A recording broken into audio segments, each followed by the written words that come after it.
Now, good morning to all. We are in the second unit, that is 8051 microcontroller. In today's lecture, we are going to elaborate the concept of architecture of 8051 microcontroller. Okay. So before that, in 5 minutes, we will revise the basic thing.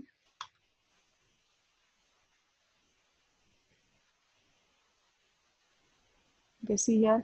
What is the microcontroller? It is a small computing system which contains CPU, memories. Memories are two types: RAM, ROM, timer, counters, ADC, DAC, and IO ports on a single chip. Okay, so where we are going to use the microcontroller in different electronic units like cell phone, pager, watch, in your digital watch here, then calculators, video games, alarm clock, air conditioner, TV remote, okay, microwave oven, and washing machine. These are the simple and some basic example of microcontroller. So it is a block diagram of microcontroller. So if we compare microcontroller with microprocessor, what we can say about the microprocessor? It is a simple CPU. What you can say about the microcontroller? It is CPU along with all necessary peripheral devices mounted on single chip. Which are these necessary devices? These are nothing but the IO ports. What is the use of IO ports? To give the data or to take a data from the processor or from the CPU. Now see here, that is not the case available in the CPU. So to give the data and to take the data, there is not a single pin available in the CPU. So what we have means how we can give the data in microprocessor, we have to use another IC, that is 8255. So whenever we want to connect any peripheral devices to take the data or to give the means to take the data from the system to give the data to the system, we have to use a separate IC 8255. Actually that is not the part in your syllabus, but you again when you are going to means elaborate the microprocessor interfacing, then firstly you have to study that IC also. What is the use of that IC 8255? It is used, it is acts as a input and output pins, okay, to give the data to the microprocessor and to take the data. That is not the case with microcontroller. Why? Because for the microcontroller you are having inbuilt, and for that same IC you are having input and output pins. So with the help of that pins you can give the data, and with the help of the same pins you can take the data. Okay, so timer, counters to create the automation, RAM, ROM to save the data. Now next concept is embedded system. What is exactly the embedded system? It is a system which is used to design or which is used to create the automation. Okay, so it contains two part: microprocessor, sorry, hardware and software. And whatever the hardware part is there, it is nothing but your microcontroller. Next one we have seen, that is the characteristics, which is the very important part. So first and very most important characteristic about the ES is a single feature function or single featured. Once we design an embedded system for that particular application, we are not going to run any another application on that.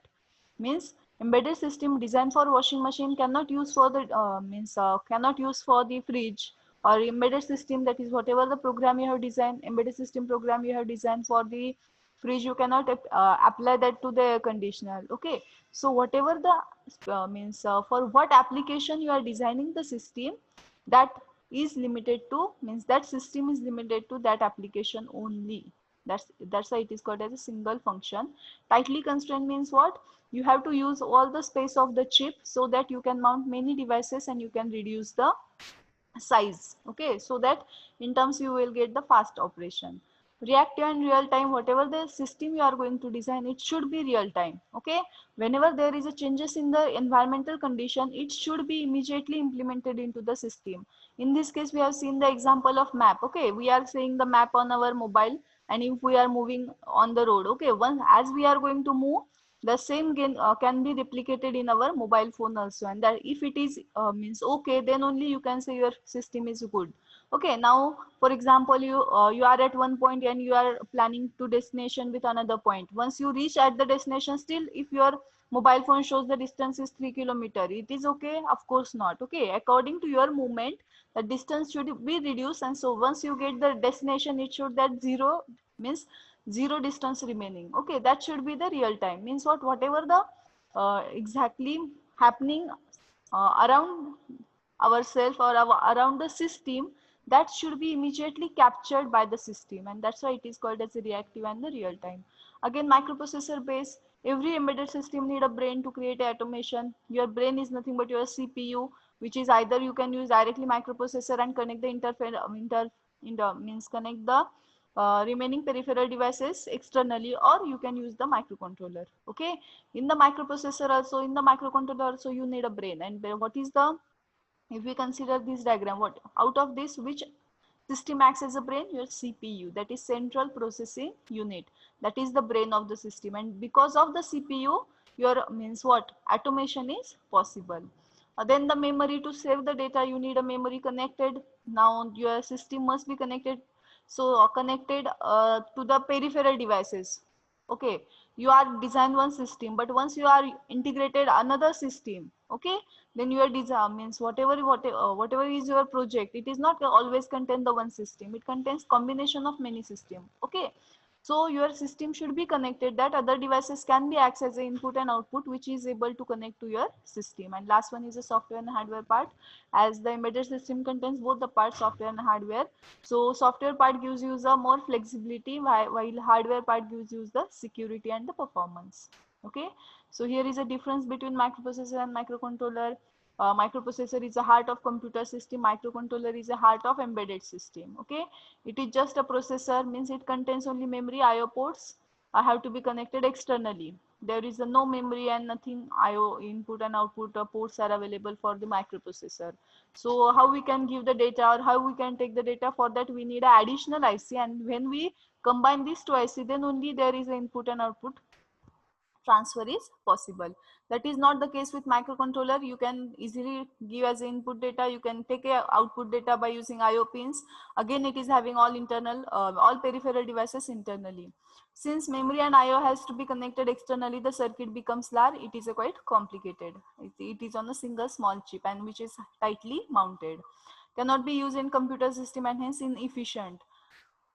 Sorry, in cannot be in a compact system. Why? Because you are connecting all the devices externally, and then how you can make the compact structure? Okay, so as it is already present inside, that's why it is a compact. Compact means what? Ki size lahan ahe त्याची. Okay, so cost of the entire system increases. Okay, you are means आता for example consider करा, if you want to connect for example speakers to your TV. Okay, so additionally you need a two to three circuits. Okay, whenever you want to connect microprocessor to the peripheral devices, you have to use the another IC8255, then and then only you can connect all these systems. So whenever you are going to connect externally something, you need additional circuit, and that's why your system cost is increases. Here the cost of the system is low as compared to microprocessor based system. Due to external components, the entire power consumption is high. Of course, there, as you are increasing the number of components, your power consumption is high, it should be less. Now see here, most of the microprocessor do not have power saving features. In microcontroller you are having power saving features. Okay, same will for same power saving you have a separate SFR, that is PCON. Okay, what is exactly mean by the power saving? Now आता consider करा की आपण mobile use करतो. Okay, so when we are going to use a mobile, आपल्या ज्या काही बॅकलाईट्स असतात त्या ऑन असतात. ओके, ना आता कन्सिडर करा की तुम्ही म्हणजे आपलं कन्व्हेन्शनल लेक्चर आहे की तुम्ही क्लासरूम मध्ये बसलेला आहेत आणि आपण शिकवतो, आणि त्या केसमध्ये तुम्ही नॉट मोबाईल यूज करत नाहीयेत, मग त्या केसमध्ये तुमच्या लाईट वगैरे चालतात का? नाही, ते तिथे ऑफ असतात. ओके, जेव्हा तुम्ही परत तुमच्या टच पॅडला स्क्रीनला टच करता तेव्हा मग त्या बॅकलाईट चालू राहतात. मग याला काय म्हणायचं? पॉवर सेव्हिंग मोड म्हणायचं. म्हणजे जेवढ्या पॉसिबल ऍप्लिकेशन्स आहेत तिथं सगळीकडे, इव्हन पीसी मध्ये पण आपण बघतो की थोड्या वेळ जर पीसी आपण कीबोर्डला वगैरे हात नाही लावलं तर ते काय स्लीप मोड मध्ये जातो, परत मग तुम्हाला एंटर करावं लागतं, मग पुढची स्क्रीन ओपन होते. मग हे काय आहे? तर हे पॉवर सेव्हिंग मोड आहे. ओके, जेव्हा तुमचा मॉनिटर चालू असतो किंवा तुम्ही बॅकलाईट तुमच्या चालू असतात तिथे सुद्धा काय होते? तुमची पॉवर कन्झ्युम केली जाते. मग जेव्हा तुम्ही ऍप्लिकेशन रन करत नाहीयेत, आता फॉर एक्झाम्पल की तुम्ही एखाद्या वेगळ्या कामामध्ये आहात आणि तुम्ही म्हणजे मोबाईलला यूज नाही करत आहे, मग त्या केसमध्ये तो बॅकलाईट किंवा पूर्ण आपली स्क्रीन ऑफ असते, त्याला काय म्हणायचं? पॉवर सेव्हिंग मोड म्हणायचा. So that facility is not with every microprocessor, but that facility is available in the microcontroller. Okay, now see, since memory and IO components are all external, each instruction will need external operation, hence it is relatively slower as compared to microcontroller. Microprocessor operations are slower.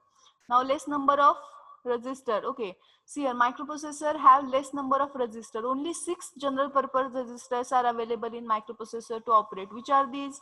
That is B, C, D, E, H, L. Now you means आता तुम्हाला clear idea आली असेल की what is the use of the general purpose registers. Whenever you want to perform any operation, your data should be in the one register. Okay, so if you want to perform more operations, then you need a more registers. Okay, but that facility is not available in the microprocessor. Okay, that is available in the controller, because in the controller you are having 32 general purpose registers. Okay, in this case you are having only 6 general purpose register. What is mean by general purpose register? For any operation you can use that registers. Okay, in the microprocessor we have seen 6 general purpose register. Which are these? That is B, C, D, E, H, L. Okay, now like that in microcontroller you are having 32 general purpose registers are there. Okay, for example आता इथे मग फास्टचा काय विषय आहे. Okay, इथे आपण काय लिहिलंय बघा, ऑपरेशन्स. सी हिअर आता इथं तुमच्या स्पीडला पण जास्त अफेक्ट होणार, कसं ते सांगते. नाव कन्सिडर करा की तुम्हाला 7 नंबर स्टोअर करायचे. Okay, if you are having 6 numbers only, म्हणजे तुमच्याकडे तर मायक्रोप्रोसेसर मध्ये फक्त 6 नंबर स्टोअर करा, मीन्स 6 जनरल पर्पज रजिस्टर्स आहेत. मग तुम्ही काय करणार, आधी त्या 6 वर ऑपरेशन करणार, एक फ्री झाला की मग 7th रजिस्टर स्टोअर करून ऑपरेशन करणार. इथं मायक्रो कंट्रोलर मध्ये काय की तुम्हाला अवेलेबल करून देतानाच 32 केलेले आहेत, म्हणजे 7च्या 7 रजिस्टरवर तुम्ही एका वेळेस डेटावर एका वेळेस ऑपरेट करू शकता. Okay, and that's why microcontroller is operated very fastly as compared to microprocessor. Okay, so here you are having only 6 general purpose register. Here you are having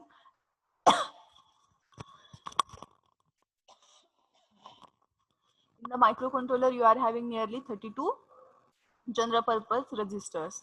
Now see here, only name are going to change. Okay, here you are having name as a B, C, D, H, L. Here you are having R0, R1, R2, R3, R4, R5, R6 and R7. Okay, so R0 to R7 you are having 32 general purpose registers. Now last, microprocessors are based on von Neumann model and microcontroller based on the hardware architecture, where program and data memory is separate, as we have already seen in the notes also. In the microcontroller, program and data memory is separate, so at a time you can access program memory and data memory. That is not case with the microprocessor. It is having same location program memory and data memory. Okay, so that's why microcontroller is fast and mainly used in a personal computer, mainly used in a specific application. Okay, and now see, this is ही फक्त diagram बघून तुम्ही लगेच identify करू शकता. Only CPU is nothing but your microprocessor. So to operate or to perform any specific operation, you have to connect all these devices externally. Okay, now look towards the controller. It is a single chip. On that single chip you are having CPU, that is your microprocessor. Again you are having necessary devices, which are these IO devices, RAM, ROM and timer counter. Okay, and serial port. So because it is a compact structure which is give you all the facility on this single chip. Okay, once you buy this single chip, you will get all the necessary devices which is run to which is used to run some specific or basic operations. Now there is a facility, if you want to go for advanced operation, there is a facility to interface with these devices. So in this case, in the microprocessor, for performing basic operation also you have to go towards the interfacing. That is not the case with CPU. Okay, then here is a family of 8051 which we have already seen. Now just revise the features. What is the features? First thing is it is a 8-bit microcontroller. Why it is 8-bit? First reason, or the main reason, is ALU is 8-bit, and the secondary reason is all the internal databases and the registers are having the capacity of 8-bit. Now 4 KB ROM, 128 byte RAM. As we know that program and data memory is separate. So dual 8-bit timers, dual means 2. It is having 2 timers. Each timer is having capacity of 16-bit.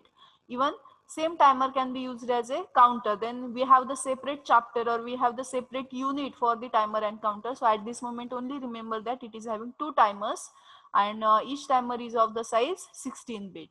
Then it is having total 32 input output lines, and these 32 input output lines is divided into 4 ports. Each port is contains 8 lines. Okay, now it is having full feature serial port.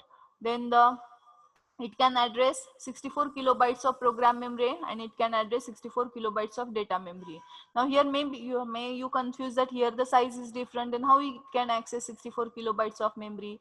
Accessing is depend upon the address lines. Okay, so it suppose it is having 16-bit address lines. Data means whatever the data bus is there, it is of 8-bit.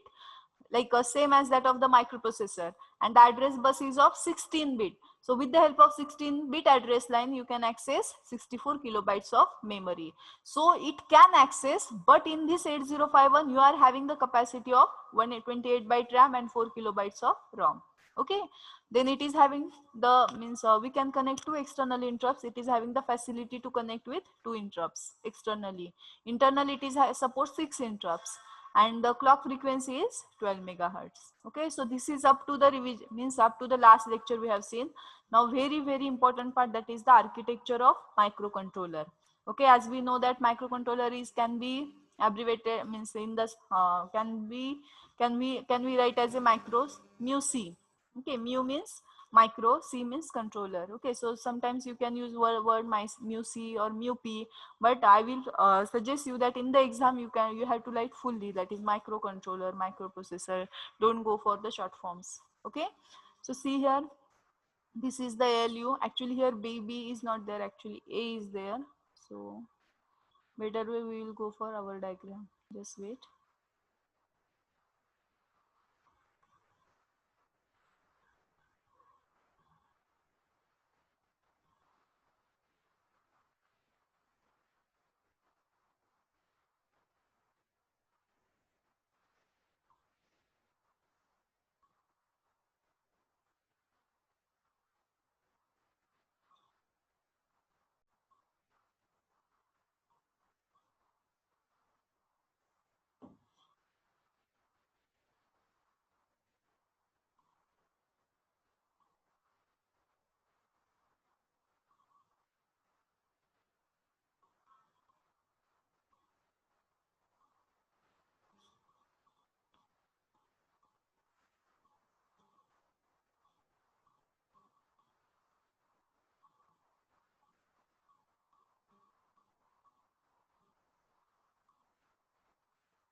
Okay, is it visible diagram?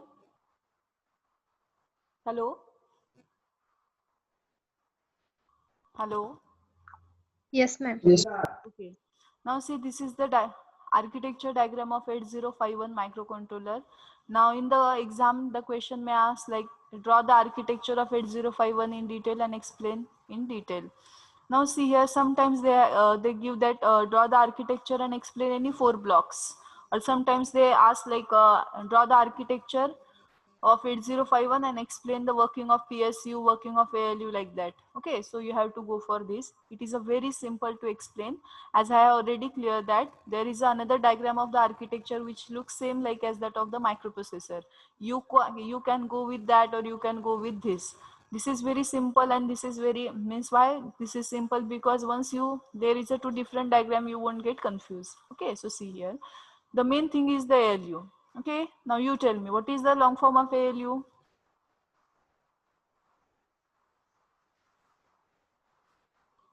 ALU stands for, Arithmetic and logical unit. very good. ALU stands for arithmetic and logic unit. Okay, it is used to perform arithmetic and logic operation. Okay, now you tell me, what is the size of ALU in 8051? 8-bit. Very good. So only 3 to 4 sentence for the ALU. Okay, so how you can write, means while explaining the architecture, you can explain 3 to 4 lines for each block. Okay, now see here, ALU stands for arithmetic and logic unit. Okay, now it is used to perform it is used sorry, ALU stands for arithmetic and logic unit. Now it is used to perform arithmetic and logic operation. Now you tell me any 4 arithmetic operations. Addition, subtraction, multiplication, division. Okay, so arithmetic operations like addition, subtraction, multiplication, division, increment, decrement, etc. Okay, it also perform the logical operations like AND, OR, XOR. XNOR, NAND. Okay. Now only 4 sentence. Is it okay? Now कोण सांगते? Okay, Shraddha. Tell me 4 sentence about ALU. ALU is 8-bit.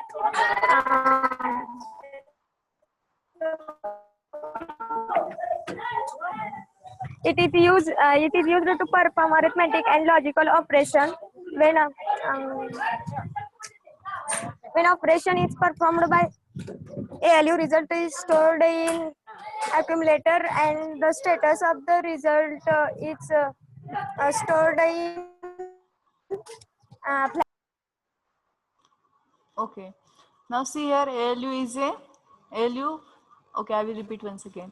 ALU stands for Arithmetic Logic Unit. Okay, it is 8-bit long. Second sentence. Now it is used to perform arithmetic operations like addition, subtraction, multiplication, and division. Okay, and logical operation like AND, OR, XOR, XNOR. Okay, after performing the operation, ALU store the result into the A register, and the status of result is replicated by the PSW. Now there in the microprocessor you are having flag register. Here the name is only going to change. It is called as a PSW, program status word. Okay, so only 5 sentence about ALU. ALU stands for Arithmetic Logic Unit. It is 8-bit long. It is used to perform arithmetic and logical operations like addition, subtraction, and or etc. And after performing the operations, arithmetic and logic operation, the ALU store result to the accumulator and the status of result is stored into the PSW. Now is it okay with ALU? Everybody? Hello? Okay. Next, A register. Okay. PSW is the program status word. It is a flag register. Whatever the flag register we have seen in the microprocessor, now like that PSW is present in the microcontroller. Okay, so as I have already many time I have told you that basic structure is the same, only something is going to change. Okay, so in the microprocessor you are having flag register, and in the microcontroller you are having PSW. Okay, so some of the flags are same, some of the flags is going to change.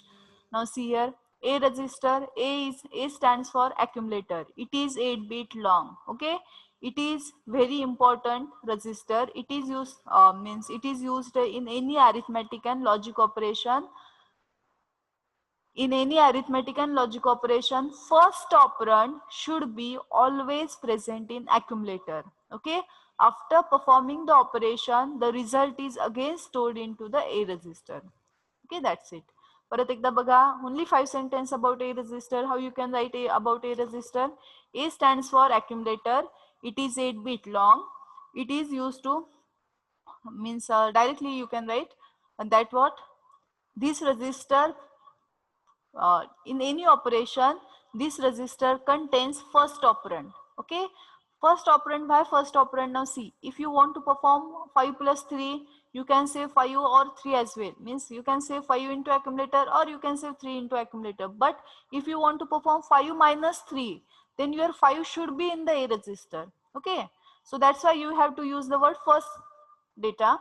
So how you can write? A stands for accumulator. It is 8-bit long. In any arithmetic and logic operation, first operand is stored or is present in the accumulator, and fourth sentence is after performing any logical and arithmetic operation, the result is stored into the accumulator. Now who tell me about this 4 sentence about ALU? Anyone? Neha? Pooja? Chaitanya? What you can say about ALU? Only 4 sentence. A stands for accumulator. Second sentence, it is 8-bit long. Okay, what is the use of accumulator? In any operation, first operand should be present in accumulator. And last sentence ka hai? After performing any operation, the result is stored back into the accumulator. Now who tell me this 4 sentence?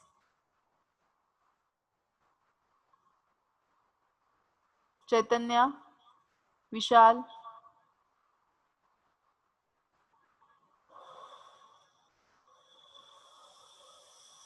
Deepak.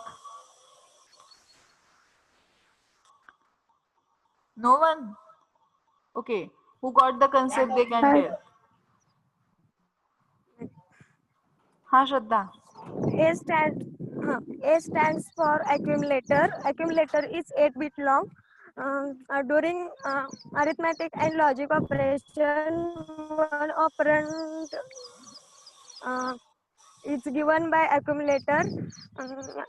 When operation is performed by ALU, the result is stored in accumulator. Very good. Okay, very good.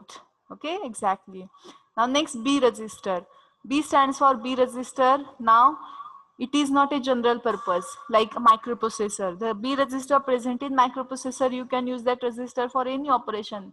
But in this case, B register is always, or it is only used for multiplication and division operation. Okay. Now, whenever you are going to perform multiplication and division operation, in that case, only you have to go towards the B register. Otherwise, you cannot use B register for anything else. Now, see what you can say about the B register. B register, B stands for B register. It is 8-bit long. It is used in multiplication and division operation. Okay. If division is performed, okay, the division झाली. Now, if I told you that perform 5 divided by 3, then your 5 should be in A register. That is the first operand should be in A register. Your 3 should be in the B register. Okay. So after dividing 5 by 3, your answer is 1. So it is in the accumulator, but your remainder is in this case 2. So in the division operation, whatever the remainder is there, it is in the B register. Okay. So what you can say 3 sentences about B register. B register is 8-bit long. It is used in division and multiplication operation. And in the division, B register can carry. B register store the value of carry. Okay. Or the remainder, not carry, it is a reminder. So that is the 3 sentences about B register. Now who is going to tell? Vaishnavi, Pooja, Vedant. Fast. Only 3 sentences about B register. Shantanu, Saurabh.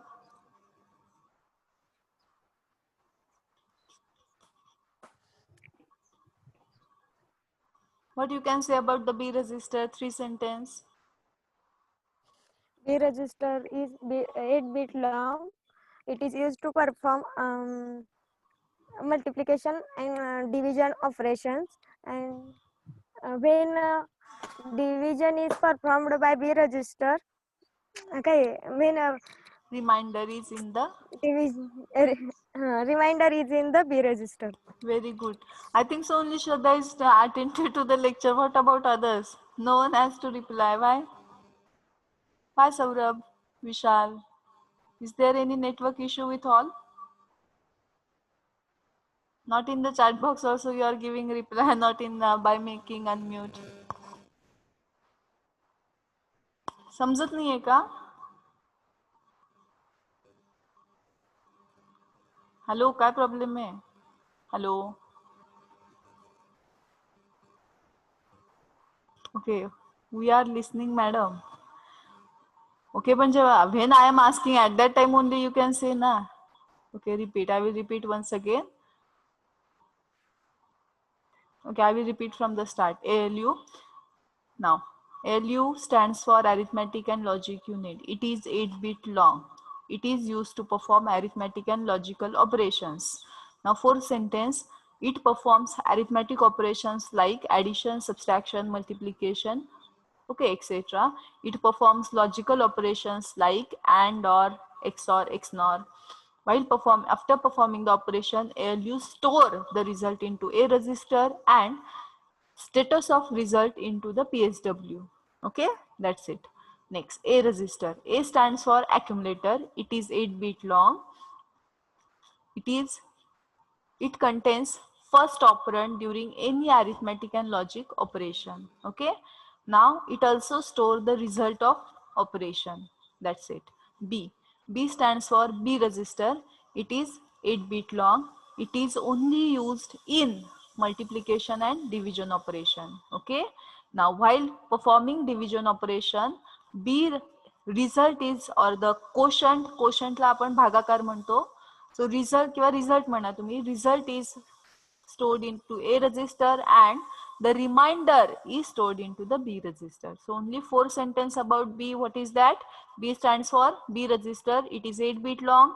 It is only used for in multiplication and division operation. And in the division operation, B result is stored into A and the remainder is stored into the B register. Now who is going to tell? Okay, only 1 minute. Reminder is stored into B register. Okay, very good. Okay, now next one is your PSW. Now we for time being we just keep the PSW. It is a very vast concept, so just go for the PC. Okay, so PC stands for program counter. It is 16-bit long. It is used to point or it is used to access internal memory. Okay, once again I will repeat. PC stands for program counter. It is 16-bit long, same as that of the microprocessor. तिथे पण PC 16-bitच होता. And this, what is the use of PC? To access the internal memory. As we know that PC is a pointer which is just used to access the memory. Okay, next. So what is the 3 sentence about the PC? PC stands for program counter. It is a 16-bit long. It is used to access the internal memory. Now who is going to tell? PC stands for program counter. It is 16-bit long and it contains internal It is data used to memory. access internal memory. Hmm. Okay, now we shall repeat once again this one. Vishal 43.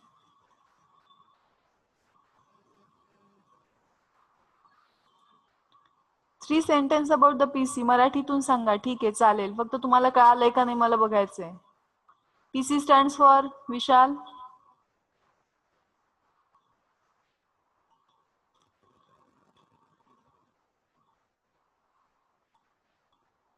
Swapnali.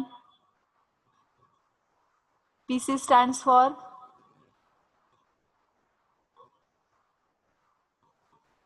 program counter. Okay. What is the size of program counter? How many bit long? 8-bit. 8-bit or 16-bit? Okay, 16-bit. Okay. PC is 16-bit long. And what is the use of PC? To access internal memory. What is the use? What its use? Repeat. To access. Very good. To access the internal memory. Now next, DPTR. DPTR stands for D for data, PTR for pointer. So DPTR stands for data pointer. Okay, it is again 16-bit long. So PC is also 16-bit, DPTR is also 16-bit. Now see, DPTR is not a single register like PC. It is the combination of DPH, that is data pointer high, plus DPL. Data pointer high is 8-bit long, DPL is 8-bit long. Combinedly, it makes 16-bit and the name is DPTR. So DPTR stands for data pointer. It is a 16-bit long. It is the combination of DPH and DPL. Each DPH and DPL is 8-bit long. Now, what is the use of DPTR? DPTR is used to access external memory. Okay, whatever the internal memory is there, it is accessed by using PC. Whatever the external memory, if we are interfacing external memory, okay. Now see here, sometimes, for example, internal memory is having less capacity. We are connecting the hard drive, hard disk externally. Okay, that is kind of external memory. So to access such type of the external memory, we have to use DPTR as a data pointer. Is it okay? So how you can write about data pointer? DPTR stands for data pointer. It is a 16-bit long. It is the combination of DPH and DPL. Each DPH and DPL is 8-bit long. And what is its use? It is used to access external memory. Is it okay? Is it okay? Yes. Okay. Now next ROM. ROM stands for read only memory. It is used for storing the data. Now in the feature only we have mentioned about the ROM. What is the size of ROM? 4 kilobytes. Okay. Now see here. SFR. Now see, these are the SFRs. Okay, you are having many SFRs. Here we have listed some of the SFRs. SFR stands for special function registers. Now special function registers means what? These are the control units. Okay. Now which are these SFR? IP, that is interrupt priority, IE, that is interrupt enable, PCON, that is power control, SBUF, that is serial buffer, SCON, that is serial control, TCON, that is timer control, TMOD, that is timer mod, TL, timer low 0, timer high 0, timer low 1, timer high 1. These are the sum of the SFR. You are having separate point on the SFR, which is very important part. Okay. So if SFR stands for special function register, it is used to control the specific functions.